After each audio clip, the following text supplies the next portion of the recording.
पीढ़ी दर पीढ़ी हमारे किसान अलग अलग स्पीसीज की अलग अलग वैरायटी इनको सहेज कर रखते गए और उसको विकास करते रहे। किसान की विरासत, धरती के वनस्पति संसाधन, एक अधिकार जिसका दुनिया भर के देश करते हैं सम्मान। आज भारत उन अधिकारों को दे रहा है नए मुकाम, ताकि और बढ़े किसानों की वंशागत किस्मों की पहचान का अभियान।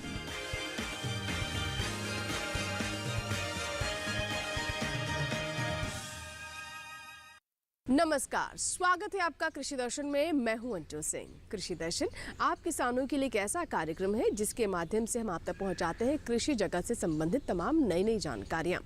हमारे किसान खेतों में जी तोड़ मेहनत करते हैं ताकि उन्हें लहलहाती फसल मिल सके और उसके वो अच्छे दाम प्राप्त कर सके। इसीलिए हमारी भी कोशिश होती है कि कृषि संबंधी तमाम नई नई जानकारियाँ आप तक पहुँचे, यानी कैसे आप विज्ञान का कृषि में इस्तेमाल कर सकते हैं, नई तकनीक को अपना सकते हैं। इसके अलावा सरकार की योजनाओं से किस तरह से आपको लाभ मिल सकता है, तमाम जानकारियां कृषि दर्शन के माध्यम से आप तक पहुंचती हैं। कार्यक्रम में सबसे पहले हम बात करेंगे सम्मेलन से प्रगति की ओर की, उसके बाद नजर डालेंगे विज्ञान और किसान पर, साथ ही बात करेंगे कृषि स्टार्टअप की और अंत में देखेंगे फार्मिंग इंडिया। तो चलिए शुरुआत करते हैं आज के कृषि दर्शन की।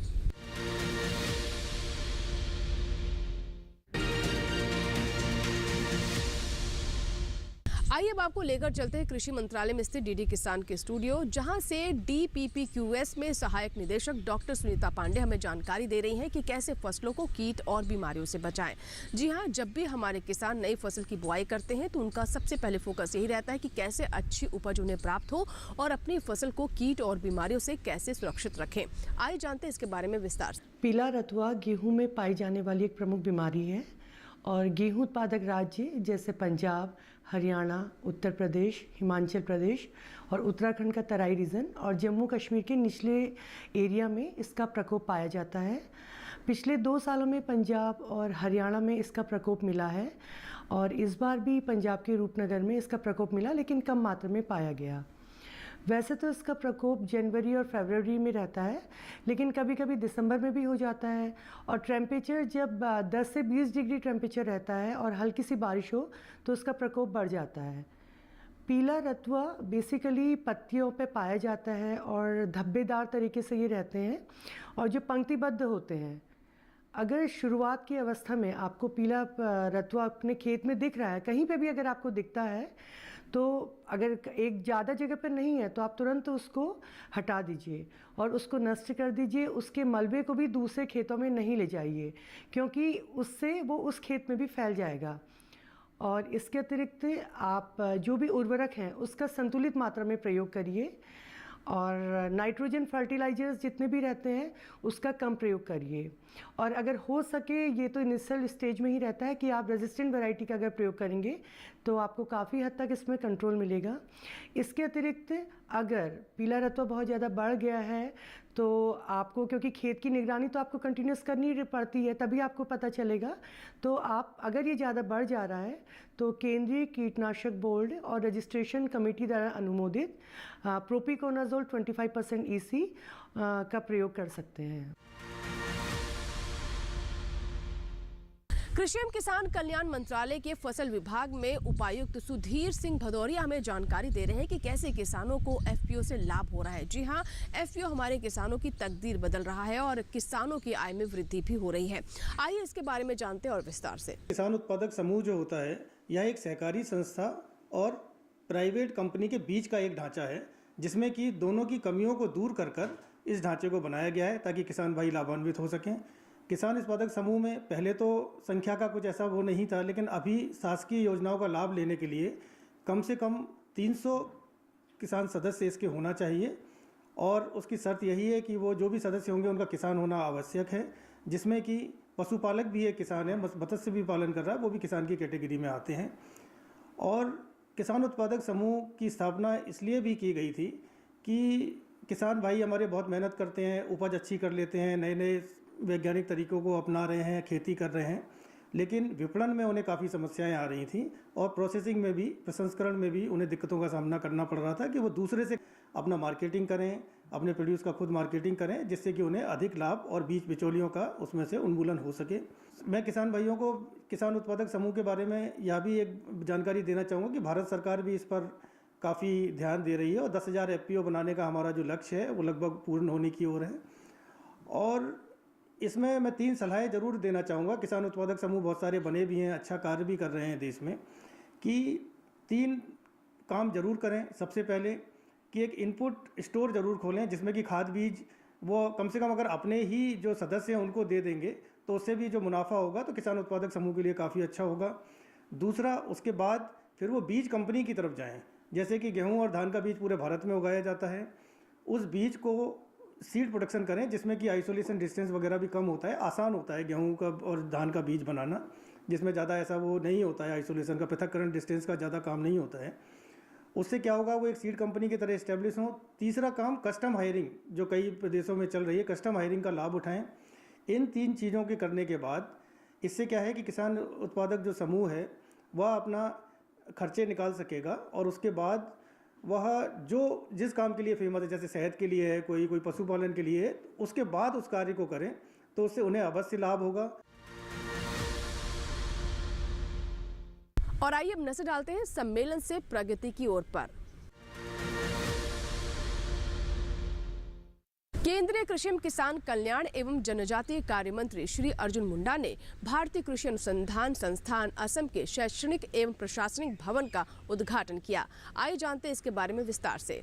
भारतीय कृषि अनुसंधान संस्थान असम में भवन के उद्घाटन के अवसर पर केंद्रीय कृषि एवं किसान कल्याण राज्य मंत्री कैलाश चौधरी, क्षेत्रीय सांसद व राज्य के मंत्री, भारतीय कृषि अनुसंधान संस्थान पूसा दिल्ली के निदेशक डॉक्टर A.K. सिंह, भारतीय कृषि अनुसंधान परिषद के सहायक महानिदेशक डॉक्टर D.K. यादव एवं किसान मौजूद थे।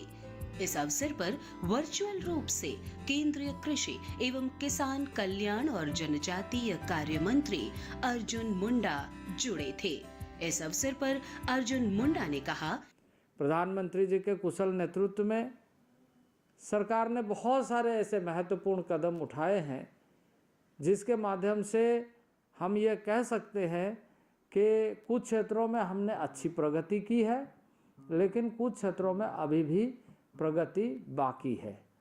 पूर्वी क्षेत्र पर हमारा विशेष जोर है, क्योंकि सूर्योदय से पूर्वोदय का लक्ष्य लेकर ये सरकार कार्यक्रम चला रही है और इसमें हम न केवल वहाँ रिसर्च का काम करें, बल्कि रिसर्च के माध्यम से छात्र छात्राएं एग्रीकल्चर सेक्टर में, एलाइड सेक्टर में किस तरीके से आने वाले भविष्य के लिए उपयोगी सिद्ध हो सकते हैं। इस संस्थान के माध्यम से, ICR के माध्यम से जो कार्य पूरे देश के पेन इंडिया कार्यक्रम चल रहा है, हम अन्न के मामले में, फलों के मामले में, और तिलहन दलहन और साग सब्जियों के मामले में पूरी तरीके से आत्मनिर्भर होंगे।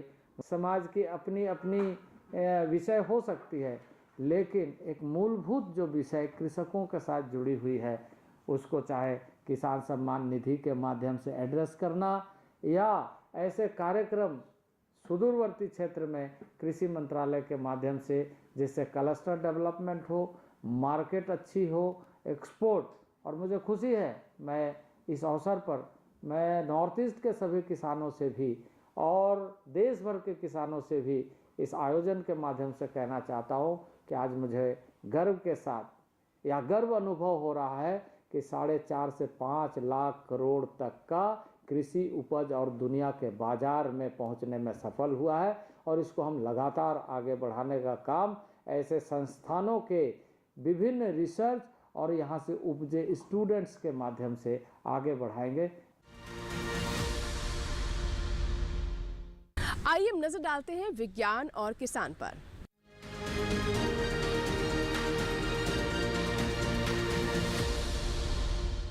विज्ञान और किसान में आज हम बात करेंगे रबी की मुख्य खाद्यान्न फसल गेहूं की। गेहूं की बात करें तो बहुत सारे किसानों ने इसकी कटाई करनी अब शुरू कर दी है। जी हां, अगर आपको अच्छा उत्पादन चाहिए तो बुआई से लेकर कटाई तक सभी चरणों में विशेष बातों का ध्यान रखना आवश्यक है। आइए जानते हैं गेहूं की फसल से जुड़ी हुई कौन कौन सी विशेष बातें हैं जिनका इस वक्त ध्यान रखना बहुत आवश्यक है। गेहूं की कटाई उसके बीज और बुवाई के समय के आधार पर होनी चाहिए। आमतौर पर गेहूं की कटाई 15 मार्च से 15 अप्रैल के बीच कर लेनी चाहिए। गेहूं की कटाई करते समय कुछ खास बातों का ख्याल रखना होता है। सबसे पहले गेहूं की कटाई करते वक्त दाने की जांच कर लें। दाना पूरी तरह से पक चुका होना चाहिए। बाली को हाथ में मसल कर देखें कि इसमें 10 से 12% से अधिक नमी नहीं हो। कुछ पौधे कटाई के समय पर भी हरे रह जाते हैं, उनको अलग कर देना चाहिए। उपजाए गेहूं में कुछ मात्रा अगले साल बिजाई के काम लेने के लिए अलग निकालकर सुरक्षित रख लेने चाहिए। गेहूं की कटी हुई फसल को एक जगह खलिहान में इकट्ठा करने की बजाय अलग अलग खेतों में ही सुखाकर थ्रेशर मशीन से गेहूं निकालें। अगर किसान फसल को एक ही खलिहान में एकत्रित करके गेहूं निकालना चाहें, तो वे खलिहान को सुरक्षित स्थान पर बनाएं व खलिहान के पास पानी एवं रेत का पूरा प्रबंध करें। जहां तक संभव हो सके फसल की थ्रेशिंग दिन में ही करें। थ्रेशर का उपयोग सावधानी से करें ताकि संभावित दुर्घटना से बचा जा सके। किसान फसल को अच्छी तरह सुखाकर गेहूं निकालें व कंबाइन से काटी गई फसल के अनाज को अच्छी तरह साफ करके व सुखाकर मंडी में लाएं ताकि उन्हें अनाज का अच्छा मूल्य प्राप्त हो सके। इसी के साथ ही कृषि दर्शन में यहाँ वक्त एक छोटे से ब्रेक का, कहीं मत जाइएगा, देखते रहें कृषि दर्शन। ब्रेक के बाद बात करेंगे कृषि स्टार्टअप की।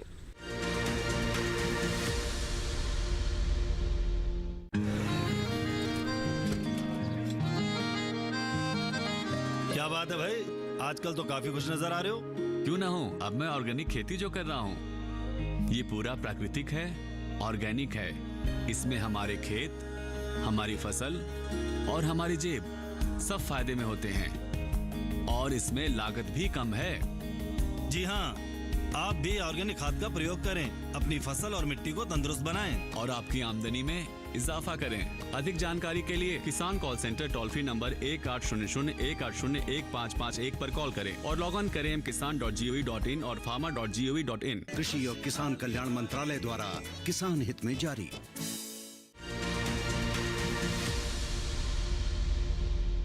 ब्रेक के बाद एक बार फिर आपका स्वागत है। आप देख रहे हैं कृषि दर्शन। आइए हम नजर डालते हैं कृषि स्टार्टअप पर।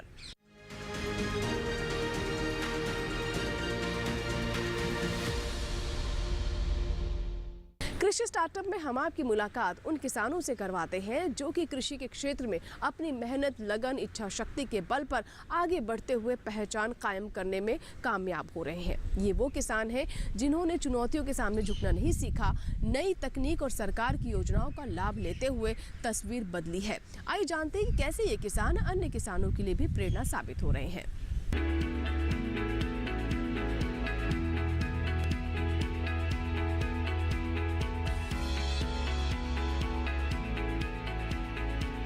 आज के इस दौर में खेती के क्षेत्र में पुरुषों के साथ साथ महिलाएं भी कदम से कदम मिलाकर चल रही है। खेती में जुताई, बुआई, कटाई के साथ साथ अपने उत्पादों को बेचने का काम भी खुद ही कर रही है। इन महिलाओं ने ये दिखाया है कि दूसरे क्षेत्रों की ही तरह खेती में भी महिलाएं चाहे तो सब कुछ कर सकती है और कामयाबी की नई मिसाल कायम कर सकती है। कामयाब महिलाओं की सूची में एक नाम है सुरेंद्र कौर का। इन्होंने खेती में कामयाबी हासिल करने के लिए अपने जीवन का एक लंबा समय बिताया है। उम्र के लगभग 8 दशक गुजार चुकी सुरेंद्र कौर इस पड़ाव में भी थकने का नाम नहीं लेती है। वे खेत और घर दोनों जगह काम में व्यस्त रहती है। खेतों की देखभाल, पशुओं को चारा डालना, घर में चूल्हा जलाना उनका स्वभाव और शौक भी है। अपनी इसी मेहनती स्वभाव के कारण सुरेंद्र कौर ने बागवानी के क्षेत्र में अपनी एक अलग पहचान बनाई है। उनके पिता एक सरकारी कर्मचारी थे। काम में व्यस्त होने के कारण वे खेत के कामों में हाथ नहीं बटा पाते थे। यही कारण था कि सुरेंद्र कौर और उनकी मां को खेत का काम देखना होता था। हालांकि गांव के लोगों ने इनका मजाक भी उड़ाया था कि महिलाएं होकर भी वे खेत पर काम करने आती हैं, लेकिन इसकी परवाह किए बिना वे और इनकी मां अपने काम में लगी रहती है। सुरेंद्र कौर को बचपन से ही पेड़ पौधों से लगाव था। यही कारण था कि स्कूल में भी इन्हें पेड़ पौधों के रखरखाव का जिम्मा सौंप दिया गया था। इन्होंने बचपन में ही ये फैसला कर लिया था कि वे बड़ी होकर एक सफल किसान बनेंगी। शादी के बाद भी उन्होंने अपने पति के खेतों में खेती करना जारी रखा। हालांकि शुरुआत में सुरेंद्र कौर ने खेती में कई मुश्किलों का सामना किया, लेकिन जहां काम करने का जज्बा और हौसला हो तो हर समस्या का समाधान निकल ही आता है।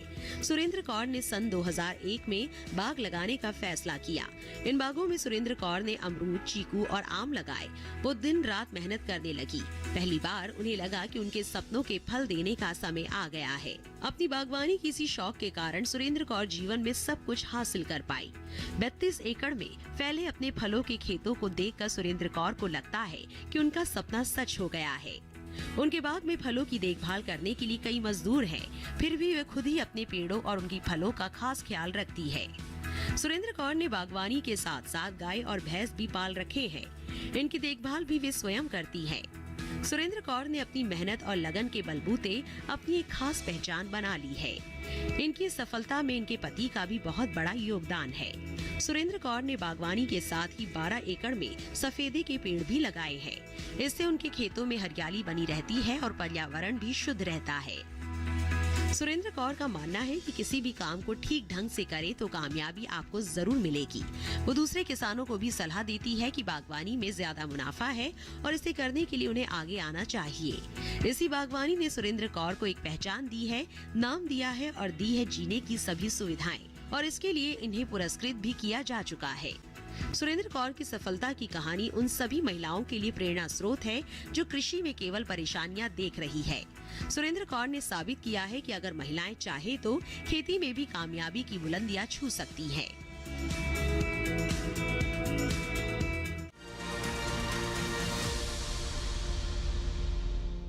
इसी के साथ ही कृषि दर्शन में यहाँ वक्त एक छोटी सी ब्रेक का। ब्रेक के बाद जब वापस आएंगे तो बात करेंगे फार्मिंग इंडिया की। कहीं मत जाएगा, देखते रहें कृषि दर्शन।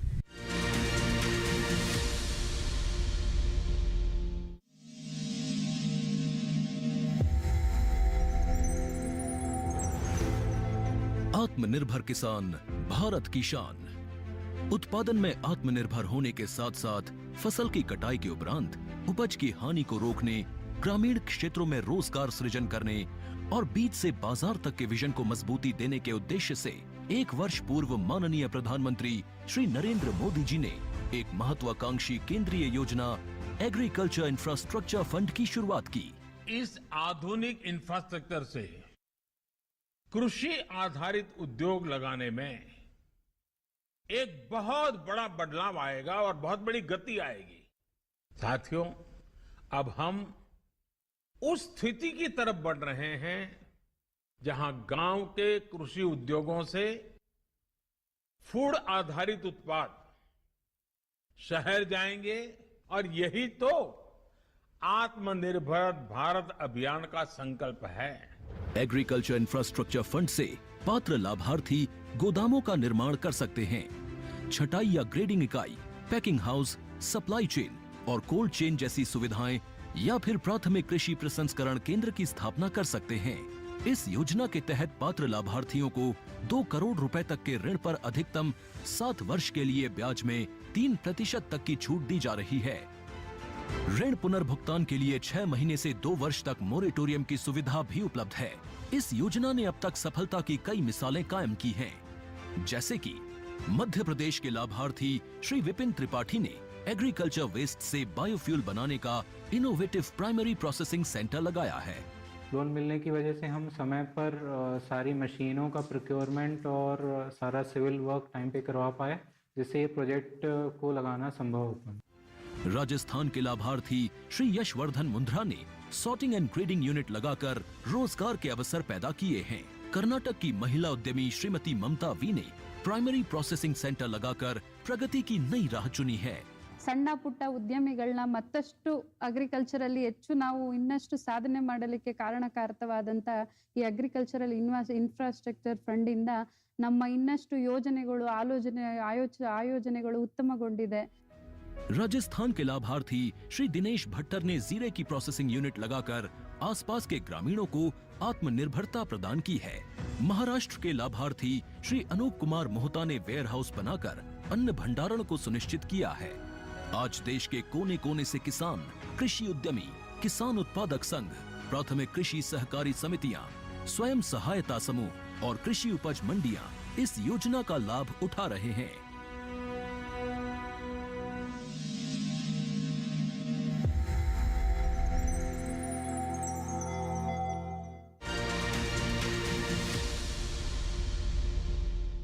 ब्रेक के बाद एक बार फिर आपका स्वागत है। आप देख रहे हैं कृषि दर्शन। आइए नजर डालते हैं फार्मिंग इंडिया पर, जिसमें हम आपको बताते हैं सरकार की योजनाओं के बारे में।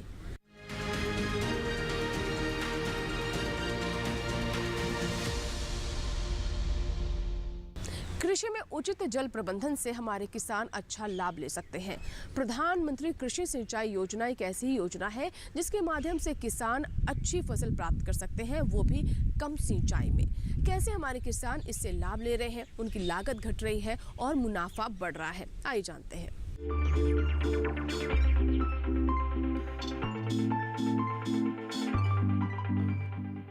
देश में करीब 14 करोड़ हेक्टेयर जमीन पर खेती होती है। 2015 में जब प्रधानमंत्री कृषि सिंचाई योजना शुरू हुई तब 6.5 करोड़ हेक्टेयर जमीन पर ही सिंचाई की सुविधाएं उपलब्ध थी। इसका मतलब ये हुआ कि आधे से भी ज्यादा जमीन बारिश के पानी पर निर्भर थी। जाहिर है वर्षा आधारित इलाकों में पैदावार कम होती है और किसानों को खेती से उतना लाभ नहीं मिल पाता जितना मिलना चाहिए। प्रधानमंत्री कृषि सिंचाई योजना का असल मकसद हर खेत तक पानी पहुंचाना है। यह अम्ब्रेला स्कीम है और इसमें मुख्य रूप से 2 घटकों को शामिल किया गया है। त्वरित सिंचाई लाभ कार्यक्रम यानी AIBP और हर खेत को पानी के भी 4 उप घटक हैं, जैसे command area development, surface miner irrigation, जल निकायों की मरम्मत, नवीनीकरण और बहाली तथा चौथा भूजल विकास। इसके अलावा सिंचाई योजना में दूसरे मंत्रालयों के भी 2 घटकों को शामिल किया गया है। पहला घटक प्रति बूंद अधिक उपज है, जो केंद्र कृषि मंत्रालय के कृषि, सहकारिता और किसान कल्याण विभाग की ओर से कार्यान्वित किया जा रहा है। दूसरे घटक का नाम वाटरशेड विकास है।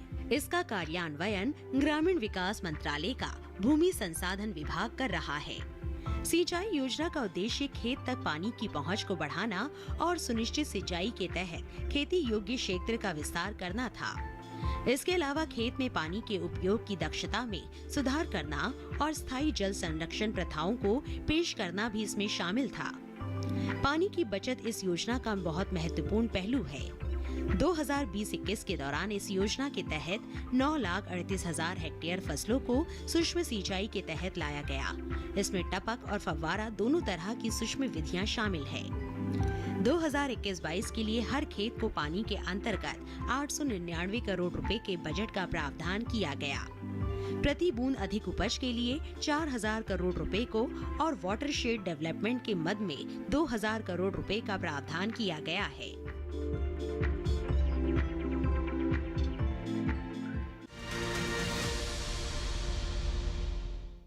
तो ये था हमारा आज का कृषि दर्शन, जिसमें अभी आपने फार्मिंग इंडिया में जाना प्रधानमंत्री कृषि सिंचाई योजना के बारे में। आशा करते हैं कि आज का कृषि दर्शन आपको ज़रूर पसंद आया होगा। अगर आपके कोई सुझाव है या फिर कोई सवाल है तो आप हमें ईमेल कर सकते हैं, हमें पत्र भी लिख सकते हैं। हमारा ईमेल आईडी नोट कर ले। हमारा ईमेल आईडी है krishidarshan@gmail.com। पत्र लिखने के लिए हमारा पता नोट कर ले। हमारा पता है कृषि दर्शन, कमरा नंबर 58, CPC, दूरदर्शन, खेलगांव, नई दिल्ली 110049। आपके ईमेल्स और आपके पत्रों का हमें इंतजार रहता है। आपके सुझाव हमें कार्यक्रम को और बेहतर करने में मदद करते हैं। चलते चलते एक और जानकारी आपको दे दें कि आप हमारा ये कार्यक्रम हमारे YouTube चैनल पर भी देख सकते हैं। इसके लिए टेलीविजन स्क्रीन पर दिखाए जा रहे इस QR कोड को स्कैन करें और YouTube पर भी देखें कृषि दर्शन। कृषि दर्शन के नए अंक में कुछ और नई जानकारियों के साथ फिर होगी आपसे मुलाकात। तब तक आप बने रहें दूरदर्शन किसान के साथ। नमस्कार।